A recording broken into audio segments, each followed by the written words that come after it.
जरा सोचूं जहाँ कैसे हूँ मैं, कैसे यहाँ कैसे। जरा सोचूं जहाँ कैसे हूँ मैं, कैसे यहाँ कैसे। जिधर का सफर है जारी जीऊँगा मैं वहाँ कैसे। जरा सोचूं जहाँ कैसे हूँ मैं, कैसे यहाँ कैसे। तदब्बुर खल्क में कर लूँ तो खालिक का मिले इरफां। तदब्बुर खल्क में कर लूँ तो खालिक का मिले इरफां। मकां की मारिफत के बिन मिलेगा ला मकां कैसे। जरा सोचूं जहाँ कैसे हूँ मैं, कैसे यहाँ कैसे। मुहर्रिक है कोई हरकत और सकनात के पीछे मुहर्रिक। अच्छा अच्छा अच्छा, वो वाक़या हमारे चचा पीर का, वो बदबू होने लगी थी तो वो चिल्ला काट रहे थे। ये जलाल मियाँ जो थे ना, बाबा जलाल, वो और ये एक ही साथ के थे, तो उन्होंने इनको बख्शा था जलाल बाबा को। तो उनका अच्छा सा नाम था, मेरे ध्यान में नहीं है, गयासुद्दीन नाम था या क्या नाम था उनका, मेरे दिमाग में निकल गया। वो पीर मुजफ्फर शाह साहब के खलीफा भी थे। तो उनको चिल्ला काटने के लिए ना गार पे भेजा, तो वो वहाँ आन के कोई गधा मर गया आन के, या कोई फेंक गया मरा हुआ गधा। और वो जब सड़ांध उठी तो वो सारी उसमें जाने लगी गार में। अब ये बड़े परेशान हो गए कि ये बदबू कहाँ से आ रही है। तो ये उठ के बाहर आए, इन्होंने देखा गधा मरा पड़ा हुआ है। इन्होंने कुछ लोगों से कहा कि भाई इसको उठाओ ले जाओ यहाँ से, यहाँ हम खलल पड़ रहा है।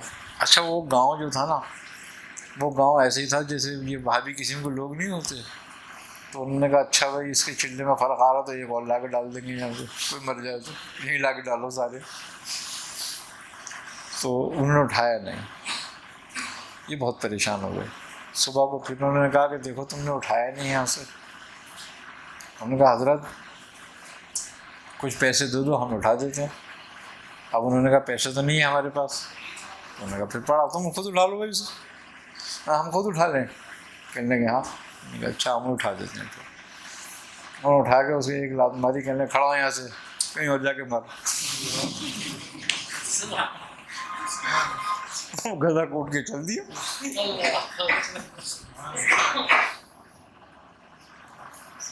और जो पंच था ना, वहां भी उसके घर के सामने जाके बढ़ गया, गिर गया।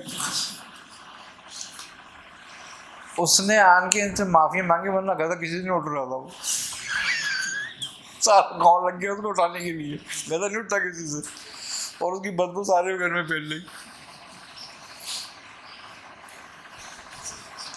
वो ऐसे थे। उन्होंने जलाल शाह को बख्शा था सब कुछ।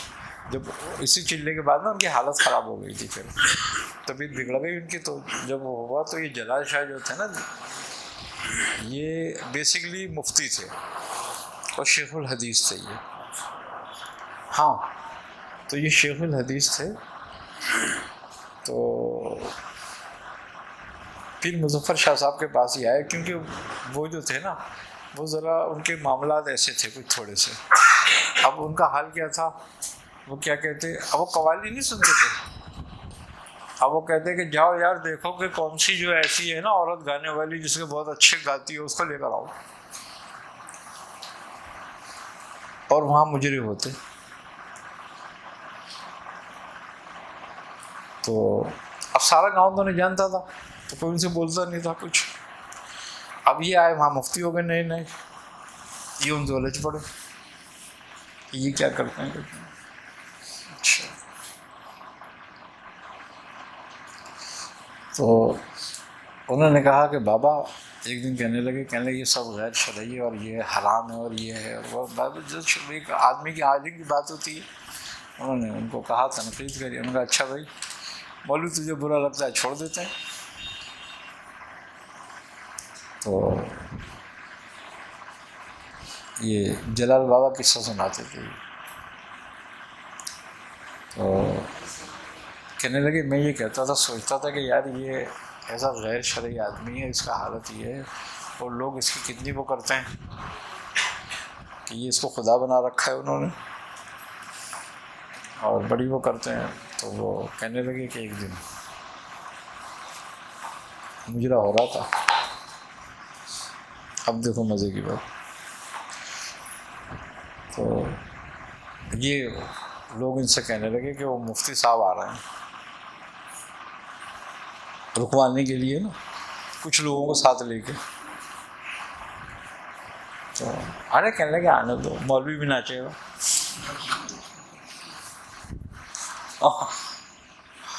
जब ये उनके हल्के में दाखिल हुए ना, तो इनको पता नहीं क्या हुआ, इन्होंने अपनी पगड़ी पगड़ी फेंक दी और अपने कपड़े वपड़े फाड़ दिए, और ये भी वहाँ रक्स में लग गए। उनसे कहने लगे तुम तो बैठ के गाने गाओ, इस मौलवी को नाचने दो, आज मौलवियों का ही नाच देखेंगे।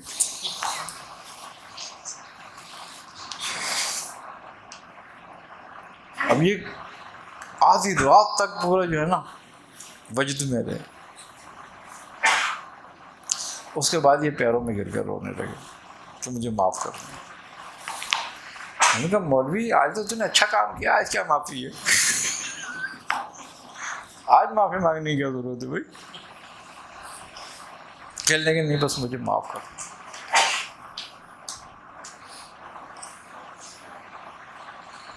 उन्होंने कहा नहीं नहीं कुछ नहीं कुछ नहीं, ऐसा होता है कभी कभी, ऐसा हो जाता है, आ जाता है आदमी को, वजह सारी हो ही जाता है कभी कभी।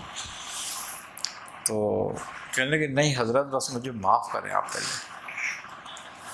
अरे तो उन्होंने कहा तुमने तो कोई ऐसा काम भी नहीं किया जो तुझे हम गलत माफ़ करने की ज़रूरत पड़े, सही आदमी है तू इतना इसरार क्यों कर रहा है भाई माफ़ी को? कहने लगे मियाँ बस मैं क्या बताऊँ, मैं कौन से दरबार पे था, और सब मुझसे कह रहे थे ये वो जो एतराज़ कर रहा था। ऐसे लग रहा है कि जैसे मैं निकाला ही गया हूँ बिल्कुल। हंसने लगे, कहने लगे नहीं नहीं नहीं तेरे नाचने तो आज दाखिल कर दिया तुझे। फिर वो बैत हो गए इनसे। तो फिर वो जब ये बैत हुए तो उनसे कहने लगे अच्छा, वो कहने हजरत मैं क्या करूँ, मेरे को जिम्मे काम लगाए ताकि मैं तालीम और तरबियत का कुछ काम करूँ। कहने लगे नहीं अभी नहीं, अभी तुम ऐसा करो, ये गयास नाम था क्या, इलियास नाम था उनका, ऐसे कुछ नाम था, कि ये इसके साथ रहो, ये तुम्हारी तरबियत करेगा, फिर उसके बाद पढ़ाना। अच्छा ठीक है जैसा आपका हुक्म है। उनके साथ लग गए। फिर तो खुद मजबूर हो गए, फिर पढ़ाते क्या, फिर तो खुद भूल गए अपनी पढ़ाई। फिर जब मेरी मुलाकात जिस हालत में उनकी हुई थी, तो वो तकरीबन 40 साल से उस हालत में थे। तो उनके पास एक बोतल लेती थी, उस बोतल में शराब होती थी, वो उनकी जेब में पड़ी होती थी, बस उसमें से निकाला, उन्होंने ढक्कन खोला, लगाया, उसको बंद करा, फिर वापस डाल दी, और वो फिर भर जाती थी। अब वो कुत्तों को भी पिला रहे हैं, उसमें से खुद भी पी रहा है। तो मैंने क्या तमाचा ये भी एक। तो वो उनके हालात फिर दूसरे ही हो गए थे, बिल्कुल बदल गए थे। अगर देखा जाए तो उनका जो बताते थे कि वो अब्दालों में शुमार कर दिया था उनको, एक जगह नहीं रहते थे। मैं 6-7 महीने था। एक मौलवी साहब थे वहीं पे, वो आए एक दिन, कहने लगे हजरत आपने ये कुत्ते पाले में। हमने कहा हमने कौन सा कुत्ते पाल लिए? तो पिल्ले थे छोटा, ये अरे कहने लगे ये, अरे ये तो छोटा सा बच्चा है अभी तो कहने लगे आपको पता है इसका रुमाल नजिस है और जहाँ ये होता है वहाँ फरिश्ते नहीं आते। कहने लगे मौलाना ये पक्की बात है जहाँ ये होता है फरिश्ते नहीं आते? कहने लगे हाँ। कहने लगे चलो शुक्र है, इन फरिश्तों से जान छूटी। कहने लगे क्या मतलब? कहने लगे जहाँ नेकी के नहीं आएंगे वो बुराई के भी नहीं आएंगे। वो कहने लगे लाहौर में लगवा। एक दिन एक नाबीना आ गए, हाफिज जी थे, वो मुझसे कहने लगे भाई वो यहाँ पर वो जो बुजुर्ग से हैं एक वो मजजूब, वो कहाँ हैं? मैंने कहा वो यहीं होते हैं, लेकिन आप क्यों आ गए उनके पास?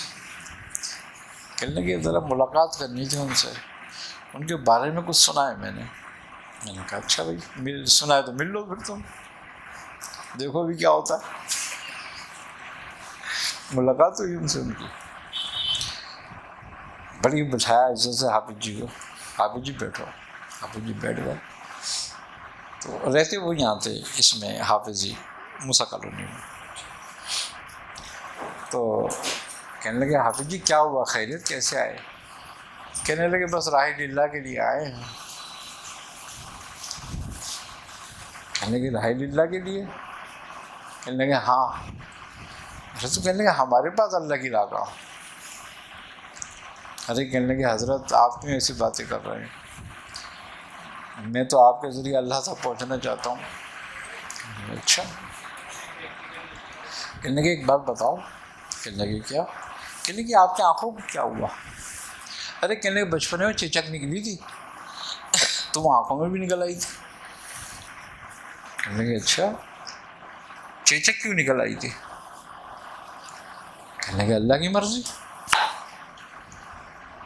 अरे कहने लगे तो फिर इसका मतलब आंखें अल्लाह ही नहीं ली थी? कहने लगे हाँ। कहने लगे तुम्हारे अम्मा अब्बा वालदा वालदे हैं? कहने लगे फौत हो गए। कहने लगे किसने लिया? कहने अल्लाह ने। कहने लगे और कोई अजीज अकारी कोई बीवी वगैरह? कहने वो बीवी थी मर गई, उसका इंतकाल हो गया है। कहने उसको किसने मारा? कहने लगे अल्लाह ने। कहने लगे मौलवी साहब अब तुम कहाँ जाओगे, तुम्हें कौन मारेगा? कहने लगे अल्लाह। अरे कहने लगे सारा कुछ अल्लाह ने बिगाड़ा है अल्लाह ने माँ बाप को भी मारा, अल्लाह ने बीवी को भी मारा, अब अल्लाह तेरे पीछे पड़ा हुआ है, तुझे मारेगा तू ऐसा तेरा जो बेरी है तू उसका रास्ता ढूंढ रहा। वो कहने लगे लाहौर में लगा तो कोई काफिर है। वो बेचारे आप भी गाड़ी वक्त में चले गए। केले में तो किसी और कुछ सोच के आया था, ये तो कुछ और है। मैंने कहा आप जी क्या हुआ, खैरियत में? बड़ा गुस्से हुआ हो। अरे कहने कम्बा मूर्ति दे कोई। मैंने कहा अच्छा होगा भाई। मुझसे कहने के देगा हाफिज को कैसा लगा निपटाया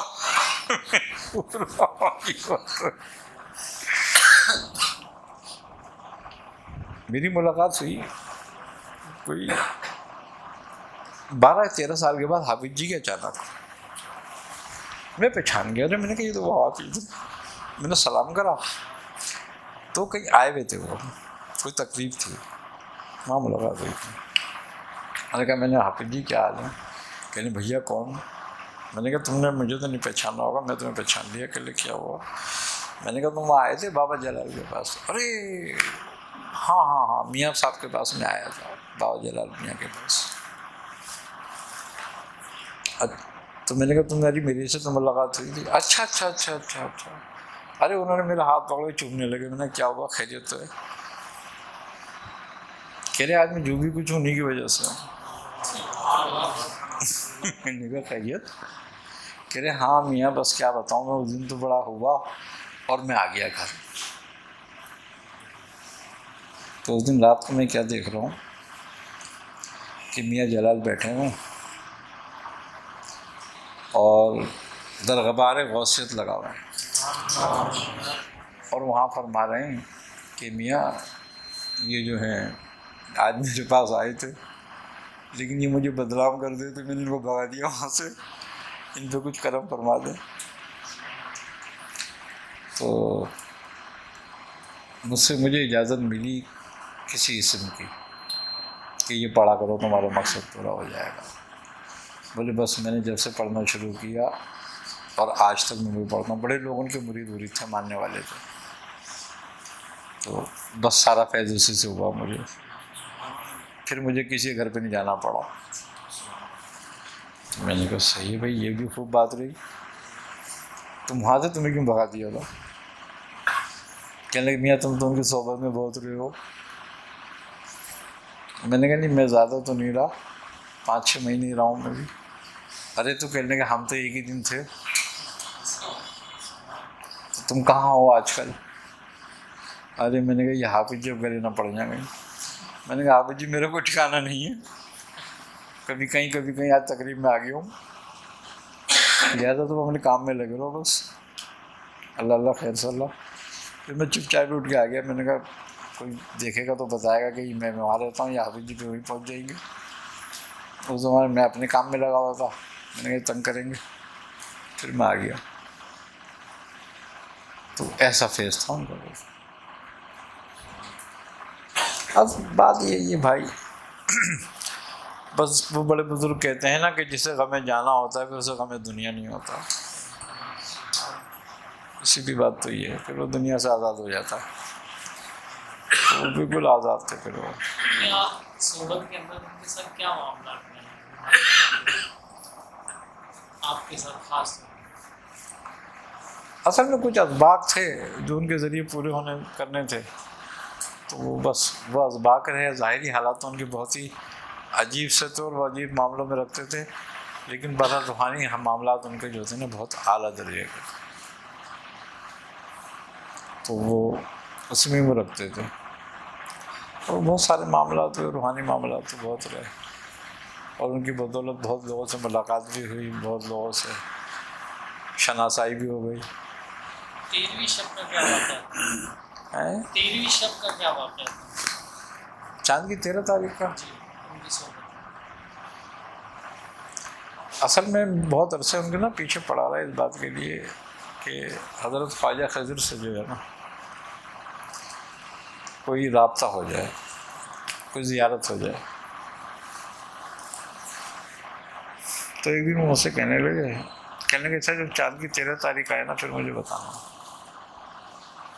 मैंने कहा अच्छा।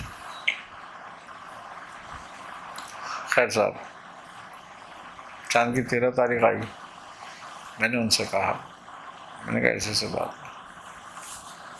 कहने लगे अच्छा आ गई? मैंने कहा हाँ 13 तारीख है। अब एक कहने लगे ये लोग आगे पीछे कर देते हैं, देख ले भाई तू पक्की है 13 तारीख? मैंने कहा आगे पीछे कर देते हो तो मुझे नहीं पता, लेकिन आज 13 ही बहरहाल। तो कहने लगे अच्छा।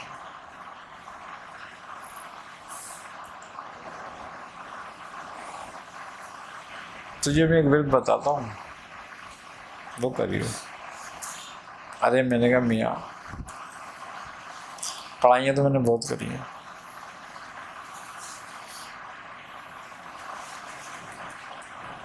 कहने लगे अच्छा फिर? मैंने कहा वैसी कोई बात है तो बताओ। कहने लगे ऐसे किसी को कुछ नहीं मिलती, चल भाग जाए यहाँ से। मैंने कहा अच्छा करना क्या? कहने लगे ये इसमें ये पढ़ना है। मैंने कहा ठीक है, कितना पढ़ना है? 13,000 बार। कहाँ पढ़ना है? कहने समंदर पे पानी पे होते हैं वो, तो पानी में जाके पढ़ना पड़ेगा। मैंने कहा पानी के अंदर? कहने के नहीं बाहर, बस पानी सामने नज़र आए थे। मैंने कहा अच्छा मैं चला गया। कहने ऐसी ज़मीन पे खड़े हो ना जो गीली हो, मैंने कहा ठीक है। मैं चला गया गीली ज़मीन पर, CBO। उस ज़माने में ये पत्थर वत्थर ये कुछ नहीं था यहाँ पर। हाँ ना, ये जो दीवारें और बनी हुई है ना, कुछ भी नहीं थी, ये सीधा पानी पानी था बस। और पानी भी बहुत इधर था। तो हम गए वहाँ पे, रात को जाके खड़े हो गए। जो उन्होंने इसमें बताया वो पढ़ना शुरू कर दिया।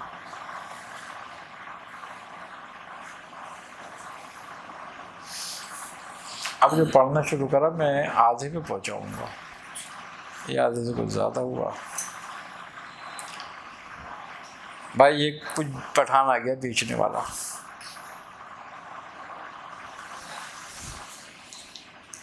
अब वो पता नहीं मेरे जहन में नहीं रही, वो चाय बेच रहा था या वो पेटिस नहीं होते वो बेच रहा था, ये मेरे दिमाग से निकल गया। अब वो मेरे आगे आके कान पे आके खड़ा हो गया, ये पेटिस ले लो, पता नहीं चाय ले लो, चाय ले लो। अब इतनी ज़ोर से बोल रहा, मेरे खलल पड़ रहा। मैंने बोला यार मैं अगर पढ़ाई रोकता हूँ तो कहीं खलल ना हो जाए। अब वो कभी इधर कभी इधर कभी इधर, कभी मेरे आगे आ जाए, चाय ले लो, चाय ले लो। मेरे को आखिरकार बड़ा गुस्सा आया, मैं रुक गया। वो मैंने कहा भाई तुझे और कोई नहीं मिला? कह रहे यार यहाँ पे तू ही नजर आया। मैंने बोला चलो इससे चाय बेचिए। मैंने कहा जा यार, नहीं लेनी चाय भाई। कहने लगा जाऊँ, नहीं लेनी चाय। मैंने कहा नहीं लेनी, जा। अजीब आदमी है भाई, मैं तो तुझे चाय देने आया, तू कह रहा मैंने लेनी नहीं है। वो तो मैंने कहा मैंने तुझे को ऑर्डर दिया था, तो कल इतनी देर से क्या कर रहा था यहाँ पे? मैंने कहा चल जा यार, नहीं लेनी चाय भाई, तो हट यहाँ से, मुझे पढ़ने दे। कह रहा जी पागल है साला, चीज से बुलाया चाय नहीं। वो बड़ा था, वो चला गया। मैं अपने फिर पढ़ने लगे, कुछ नहीं पढ़ा के मैंने खत्म करा। मुझे बड़ा गुस्सा आया, तो पढ़ाने पे आया और दूसरे वो मेरा अमल अब मैंने कहा यार ये अमल में खलल पड़ गया या तो इसलिए काम नहीं हुआ। बहरहाल मैं आया, जब मैं जलाल बाग के पास आया तो रहता वहीं था, मैं उनके पास ही जाता था। तो मैं आया, जब मैं वहाँ पे मुझे देखा तो कहने लगे यार तेरी चाय तो मैंने लेके रखी हुई है। मैंने कहा क्या मतलब? कहने लगे क्या हुआ था? अरे मैंने कहा हाँ वो एक पठान आ गया था भाई, पता नहीं क्या उसने नाक में दम कर दिया मेरा। वो 15-20 मिनट तक मेरे आगे पीछे शोर मचाता रहा कि चाय ले लो, चाय ले लो, चाय ले लो। तो मैं उसको बोला कहीं, मैंने कहा यार भाई तू जाल लगा वासा, तुझे मैंने चाय नहीं लेनी। तो वो कह रहा तूने ऑर्डर दिया। मैंने तुझे ऑर्डर दिया? बोला मैं इतनी दूर से आया। मैंने उसको बोला मैंने तुझे को ऑर्डर दिया, तो दूर से क्यों आया? कह रहे इतनी देर से तू क्या कर रहा था? तो हंसने लगे, कहने लगे अच्छा फिर तूने चाय ली नहीं ली? अरे मैंने कहा मैं पढ़ने गया था, चाय ले पीने गया था वहाँ पे मैं। अबे कहने लगे तेरे नसीब में नहीं था यार, पागल है तू भी। मैंने क्या हो गया? कहले वो खजरी तो थे और कौन थे वो? और अगर तू चाय ले लेता तो जो कुछ कर रहा था तो उस वक्त सब कुछ खत्म हो जाता, सारा मामला तय हो जाता। तो मैंने कहा मुझे क्या पता, तुम बताते। कहने वाह मैं क्यों बताता, अभी तो कुदरत के राज होते हैं, जिसके नसीब में जैसे होते हैं वैसे मिलते हैं फिर उसको। इसका मतलब तुझे एड़ियाँ रगड़नी पड़ेंगी थोड़ी सी। मैंने कहा ठीक है। तो वो बात हुई फिर। अब वो एक दफ़ा मेरे साहब ने भेजा तो फ़कीर आ गया था। हाँ एक फ़कीर वो आशा टेढ़ा हुआ, वो भी ऐसे ही हुआ मेरे साथ सिलसिला। मैं पढ़ाई कर रहा था, आखिरी दिन वो फ़कीर आ गया। अब वो कहने लगा भाई अल्लाह के नाम पे कुछ दो, अल्लाह के नाम पे कुछ दो। भाई मैंने कहा अल्लाह का वास्ता मेरे पास कुछ नहीं है, तू जा। कह रहा क्यों बुलाया तूने मुझे? मैंने तुझे कब बुलाया भाई? कह रहा नहीं कुछ दे अल्लाह के नाम पे। बोला यार भाई तू मेरे पीछे क्यों लग गया, क्या हो गया तुझे, जा तो अपना काम कर। अच्छा उसने कहा चल तू मुझे कुछ नहीं दे सकता ना, मैंने कहा नहीं। कह रहा चल मुझसे ले ले। मैंने कहा भाई जा मांग तो कहीं और, अल्लाह का वास्ता तुझे जा, अपना मुझे काम करने दे अपना। कह रहे मैं जाऊँ, मैंने कहा जाओ। कह रहे देख ले जाऊँ, और मैंने कहा हाथ जोड़ूं तेरे आगे भाई तू जा। ठीक है तेरी मर्जी है, जा रहा हूँ, देख ले मैं जा रहा हूँ। अरे मैंने कहा यार अजीब आदमी है तू मुझे पढ़ने नहीं दे रहा, मैं तुझसे कह रहा हूँ। बोला ठीक है तू पढ़ता रहे भाई, मैं तो जा रहा हूँ। कुछ नहीं हुआ। मैं आया, मैंने कहा मियाँ अबे कहने तूने खुद तो भगाया उसको। मैंने क्या मतलब, कहने के ऐसा जो हुआ। अरे मैंने कहा मियाँ मुझे क्या पता कि क्या हुआ, मैं तो कुछ और समझ रहा था। कह रहे तुम लोग अपने दिमाग खोल के क्यों नहीं बैठते हो। 2 दफा मेरे साथ ऐसा हुआ वाकया।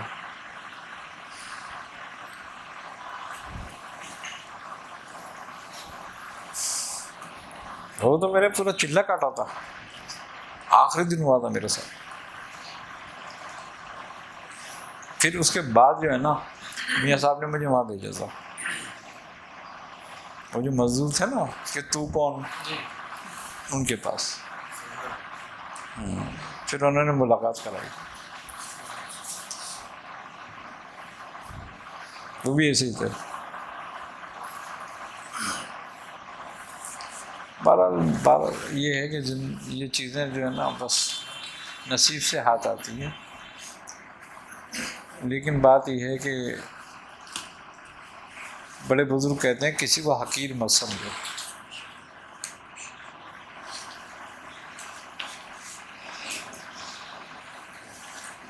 हम जो हैं इन बातों पे ध्यान नहीं देते। असल में जिक्र के लिए फ़िक्र बहुत ज़रूरी है। मियाँ साहब फरमाते थे कि अगर तुम जिक्र थोड़ा भी करते हो ना लेकिन फ़िक्र से करते हो तो एक दिन तुम अपनी मुराद को पहुँच जाओ। लेकिन अगर तुम जिक्र कितना भी करते हो और बेफिक्र करते हो फिर मुराद को नहीं पहुँचते।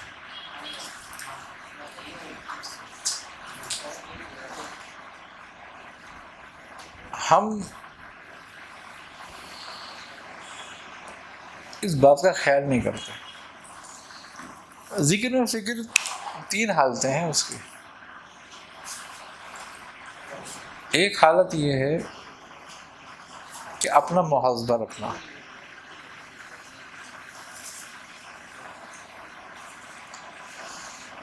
दूसरी हालत खल्क पे नजर रखना,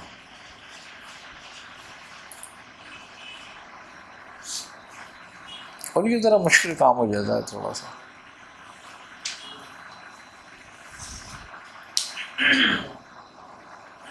वो कहते थे कि तुम्हारी मुराद इसी के बीच में है कि तुम अपने पास से किसी को बेमुराद मत रखना।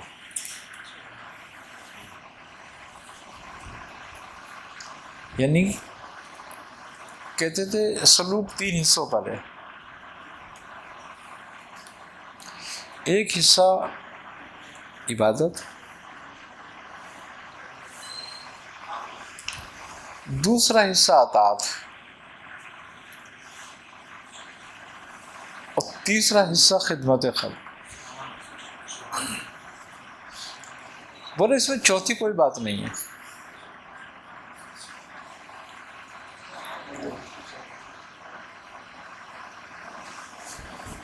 चौथी इसमें कोई बात नहीं है। बोले 25% इबादत, 25 हिस्से अताअत है और 50 हिस्सा खिदमत है।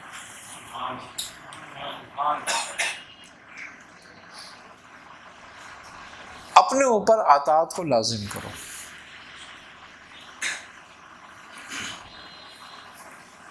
यानी हराम हलाल हक हर चीज़ की तमीज़ अपने लिए करो।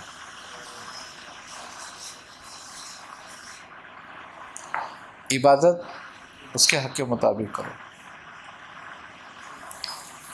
लेकिन जब खिदमत का वक्त हो ना,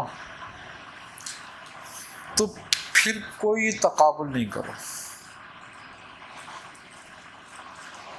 क्यों?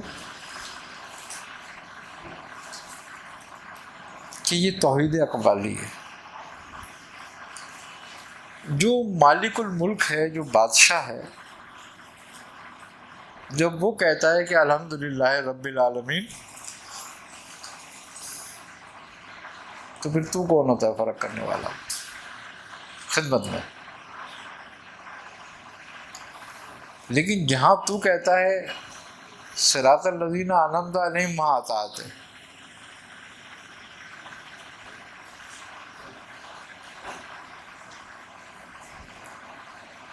इसका फ़ायदा सिर्फ तुझे है।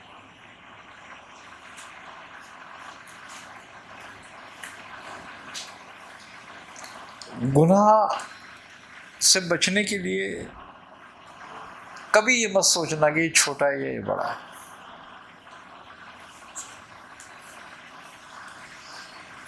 बस गुनाहों को बगावत के ज़िम्मे में लेना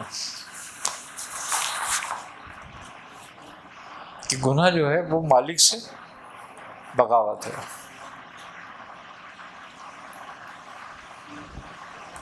वो कहते हैं कि गुलाम की ज़िंदगी कैसी होती है?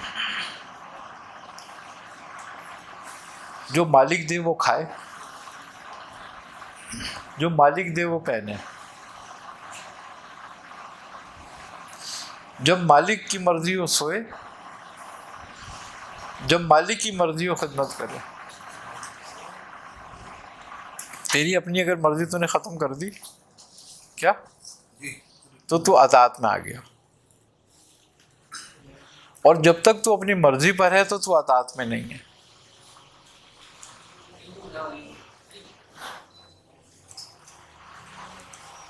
कहते थे जब तक तू अपनी मर्जी, अगर तुझे खाने में जायका आया और खाना बस जायका लगा, तो इसका मतलब है तू अताअत में नहीं आया।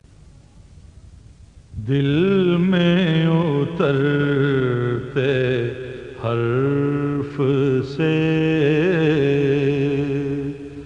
मुझको मिला पता तेरा, दिल में उतरते हर्फ से मुझको मिला पता तेरा,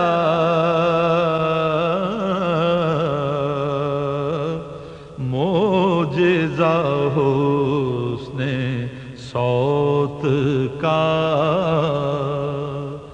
ज़मज़माए सदा तेरा, मोजिज़ा हुस्ने सौत का ज़मज़माए सदा तेरा,